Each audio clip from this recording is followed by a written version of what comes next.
Es uno de los lugares más turísticos de Aragón. Por Albarracín pasan cada año 400.000 turistas. Eso da una media de más de 1.000 cada día. Y precisamente son 1.000 los habitantes de este municipio. Para evitar que la balanza se descompense y la masificación se convierta en un problema para Albarracín, técnicos de Patrimonio y Turismo, Ayuntamiento y Fundación Santa María se han reunido para buscar estrategias que eviten eso que coloquialmente conocemos como morir de éxito.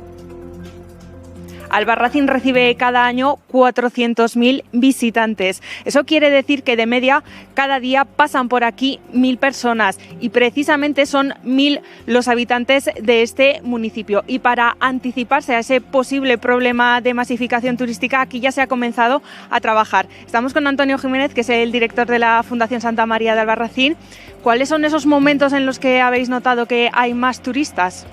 A ver, realmente Semana Santa y todos los puentes, pero no nos engañemos, para que lleguen esas aproximadamente 400.000 personas hace falta que los fines de semana se active mucho esto. Sabemos que hoy el turismo casi es una necesidad, eso hace que salga mucha gente y que estos puntos de gran interés patrimonial y paisajístico pues se saturen y rompan el umbral de capacidad con mucha frecuencia.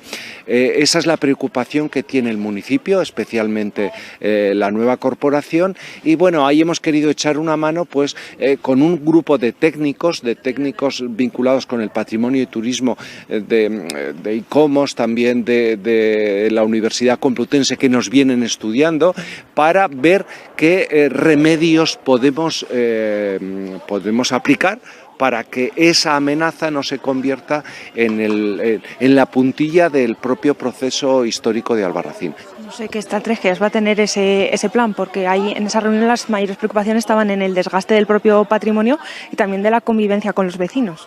Se hablaron sobre todo de los usos, es decir, Albarracín no puede pasar a ser un parque temático y cabe el riesgo de que Albarracín pase a ser un auténtico apartamento turístico y que seamos 4 los que vivimos en el lugar frente a lo que debería ser, que es la ocupación del conjunto histórico por parte de los habitantes, que tenga vida, primera cosa. Segunda cosa importante que se habló de las afluencias masivas.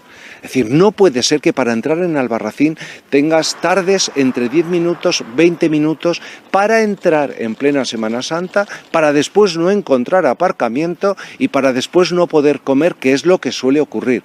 La imagen puede variar radicalmente y esa es una gran preocupación. De hecho, conocéis perfectamente que Albarracín es uno de los paisajes culturales más interesantes de España. Entonces, para facilitar que ese buen hacer continúe predominando en la imagen, hay que intentar poner solución antes de que la avalancha se nos lleve. Ya nos iréis contando todos esos avances que se hagan en ese plan, porque nos comentabas que es no morir de éxito. Albarracín, muchas gracias Antonio por atendernos, es pionero en comenzar a trabajar en este tipo de estrategias para evitar la masificación del turismo. Gracias, Lorena. Pues como bien nos contabas, Albarracín es pionera en este tipo de estudios, pero su caso, el de una localidad desbordada por el turismo, no es único. Es una de las cuestiones que preocupa a los expertos en turismo y que precisamente se analiza estos días en el marco de Fitur. María Nogueras es doctora en Patrimonio, Sociedades y Espacios de Frontera y además coordinadora del Grado Universitario de Turismo. Muy buenos días, María. Buenos días, Blanca. Si te parece, para comenzar, han tocado ya en este reportaje algunos de los aspectos claves, pero vamos a definir algunos términos, por ejemplo, ¿qué es turistificación? Pues bueno, la turistificación, desde la ciencia turística, ¿no?, lo que siempre estamos hablando, es la sobreexplotación de los recursos que la población local utiliza en su día a día. Es decir, pues vas al centro de salud y está lleno de personas. Incluso vas a la cafetería y no te puedes tomar un café porque está lleno. Lo que ha dicho anteriormente, que vas a un restaurante y está completo. Eso sería lo que sería la turistificación y es lo que desembocaría en la turismofobia, que la turismofobia es el rechazo directo hacia los turistas, que es el caso que se está viendo últimamente en Barcelona. para evitar que esto suceda y otro concepto clave que es la capacidad de carga de un destino, que es algo que los expertos en turismo os dedicáis a estudiar. Sí, en la actualidad, dentro de la Universidad de Zaragoza, dentro de la Escuela de Turismo, estamos intentando desarrollar investigaciones acerca de la capacidad de carga, sobre todo en el entorno rural, como es Aragón, cómo puede convivir el turismo con los pueblos que actualmente son muy turísticos, como por ejemplo Albarracín, Alquézar, Sos del Rey Católico. La capacidad de carga es simplemente un índice que es la cantidad de turistas que puede albergar un lugar, es decir, no puede haber más turistas que población local, igual que no puede haber alojamientos turísticos más que viviendas de personas locales. Eso sería la capacidad de carga. Más que nada porque puede desembocar en un deterioro tanto de la calidad de vida de la población local como del patrimonio cultural, y eso va a desembocar en la falta de calidad de la propia población local. ¿Qué relación hay entre turismo y conservación del patrimonio cultural?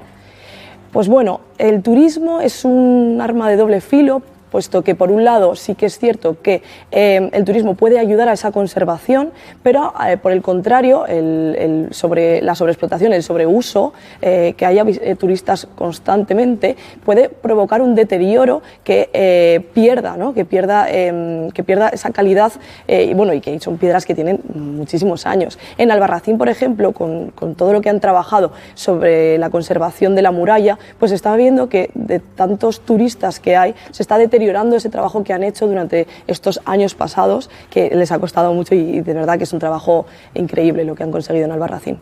No solo patrimonio arquitectónico, ¿qué pasa con los entornos naturales? También corren riesgo cuando se ponen de moda, cuando son muchas las personas que los quieren visitar. Por supuesto, imaginaros, dentro de un entorno natural, si de normal pasan 10 personas y de esas 10 personas empiezan a pasar 1000 personas al día, toda esa naturaleza se va a deteriorar. Eso lo podemos ver en Ordesa, que en Ordesa sí que han cortado ya el flujo turístico, sobre todo para que no haya un gran deterioro, que no se pueda volver a recuperar el entorno natural.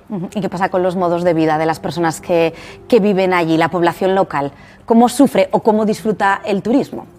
Bueno, pues por una parte sí que es cierto que el turismo es una gran herramienta para el problema que tenemos en Aragón, que es la despoblación. Puede ser una herramienta para asentar población, porque al final es una industria y la industria crea trabajo. Y si hay trabajo, lógicamente habría mucha gente que iría a vivir a los pueblos de Aragón, que son preciosos. Sin embargo, con una turistificación, lo que hemos hablado antes, se produce una inflación de precios. Es decir, sube el nivel de vida de la población que vive dentro de los núcleos turísticos, pero tú no puedes costear esa vida. Es decir, si bajas siempre a la cafetería a tomarte un café por 1,20 € y a los 2 meses por el turismo vale 5, pues no vas a poder bajar todos los días. Por lo tanto, sí que es cierto, lo estamos viendo tanto en Barcelona como en Venecia, ¿no? Son los casos más sonados a lo largo del sector turístico, que la población local se está marchando de los núcleos. Hay que evitar a través de investigaciones que eso no ocurra en Aragón, ni en Albarracín, ni en los pueblos turísticos de Aragón. ¿Por dónde pasa la solución? Además de por establecer estrategias bien pensadas, bien planificadas, ¿se piensa ahora en cupos, en cobrar entrada, en limitar el número de visitantes también para proteger esos recursos? Sí, a ver, se ha puesto, como ya te comentaba antes, en Venecia se ha puesto ahora una norma que toda aquella persona que, se ha limitado el número de personas que puedan entrar al centro urbano de Venecia. Aquí en Aragón pues podríamos coger la misma dinámica, pero sí que es cierto que yo creo que es más o menos mi línea de investigación y la estrategia sería controlar más los alojamientos turísticos de pernoctación, es decir, a los excursionistas, que son aquellas personas que no pernoctan, sino que solo están de día. Es muy difícil controlar, porque no sabes cuántas personas van a poder acudir al pueblo ese día, ¿no? Pero sí las pernoctaciones del lugar, porque ya tienes la cantidad de plazas hoteleras de cada lugar. Entonces, controlando por ahí, sí que es cierto que podríamos regular un poco ese flujo turístico de llegada a los pueblos. María, y por no quedarnos con un mal sabor de boca, el turismo es motor económico, el turismo tiene cosas muy positivas y además se puede plantear como una herramienta de lucha contra la despoblación. Sí, perfecto. O sea, lo que habría que hacer es, que es lo que estamos desarrollando, unas investigaciones para ver cómo puede crearse un turismo sostenible y llegar digamos que al nivel de vida de que pueda favorecer a la población y a la vez al turismo y promoción de Aragón. Pues María Nogueras, doctora en Patrimonio, Sociedades y Espacios de Frontera y coordinadora del Grado Universitario de Turismo, gracias por haber estado hoy con nosotros.